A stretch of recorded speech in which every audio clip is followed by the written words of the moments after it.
I Ilias দেখা যা, I Pinaki দেখা যা, কি দেখার জন্য ডাক দিছে? সংসদে তোর বাপেরা। 5ই আগস্ট আগবর্তী আর পরবর্তী সময়ে সাংবাদিক ইলিয়াস এবং পিনাকি ভট্টাচার্য বিএনপি এবং জামাতের নেতাকর্মীদের কাছে পূজনীয় ছিলেন। কারণ যেই সময়টাতে আওয়ামী লীগের বিরুদ্ধে কথা বলাটা কষ্টকর ছিল, সেই সময়ে সাংবাদিক ইলিয়াস এবং পিনাকি কথা বলতেন। তো বিএনপির সকল নেতাকর্মীরা মনে করত তারা বিএনপির পক্ষে কথা বলছে। বাট 5ই আগস্ট পরবর্তী সময়ে পিনাকি এবং সাংবাদিক ইলিয়াসের যে অবস্থান ছিল সেটা ছিল আসলে জামাতের পক্ষে। এমনকি স্বাধীনতা ইস্যুতে সাংবাদিক ইলিয়াস যে বক্তব্য দিয়েছেন, অধ্যত্বপূর্ণ অনেক বক্তব্য দিয়েছেন, পিনাকিও দিয়েছেন। তবে ইলিয়াসের বক্তব্যগুলো একটু বেশি কি বলে যে শক্তিশালী বক্তব্য ছিল। এমনকি আমরা যাদের মিছিল শুনলাম তারা হচ্ছে নূর বাহিনী।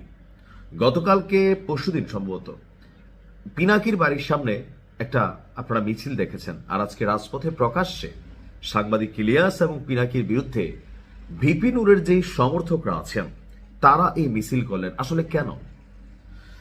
সরকার গঠনের আগ পর্যন্ত বা 5ই আগস্টের আগ পর্যন্ত ভিপি নূর, সাংবাদিক ইলিয়াস তারা সবাই একটা কোরাম ছিল সরকারকে পতন করানোর জন্য। তো 5ই আগস্ট পরবর্তী সাংবাদিক ইলিয়াস এবং পিনাকির আহ্বানে বাংলাদেশে কিছু কিছু জায়গায় যে মপতন্ত্র তৈরি হয়েছে সেইটার বিরুদ্ধে সোচ্চার হয়েছিল সরকার সংশ্লিষ্ট অনেকেই, যেমন ধরেন আসিফ নজরুল স্যার, তারপর ভিপি নূর, এমনকি বিএনপির যারা প্রথিতযশা নেতা আছেন তাদের বিরুদ্ধে যখন অবস্থান করছে, কর্মীরা তো ভাই এটা পছন্দ করে না। এখন ভিপি নূর যেহেতু এমপি নির্বাচিত হয়ে গেছে, তখন তার সমর্থকদের মধ্যে একটা উল্লাস তৈরি হয়েছে, সাহস তৈরি হয়েছে।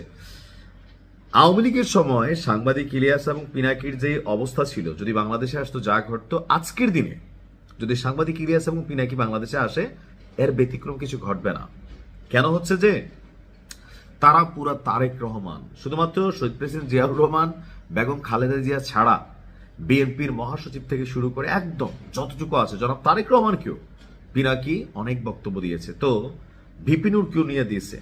এখন এই যে নেতাকর্মীরা তারা এতদিন ডরে ভয়ে কথা বলে নাই, কারণ ইলেকশনের মধ্যে বা নির্বাচনের মধ্যে যদি কোনো ন্যারেটিভ তৈরি হয় তারা নেগেটিভ হয়।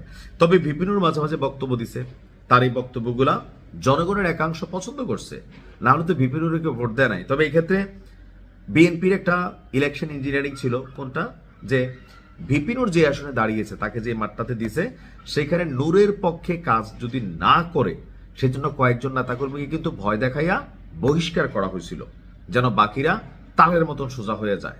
তো দেখা গেছে দিন শেষে নূর যখন জিতা গেল তখন স্বাভাবিকভাবে তাদের মধ্যে একটা শক্তিমত্তা কাজ করলো।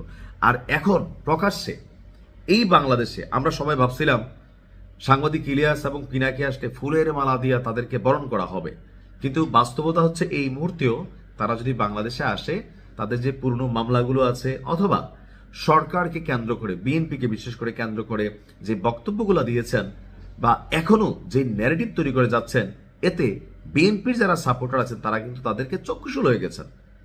মানে স্বাভাবিকভাবে বাংলাদেশের মানুষের কাছে বাপের চেয়ে নেতা বড়, নেতার চেয়ে দল বড়।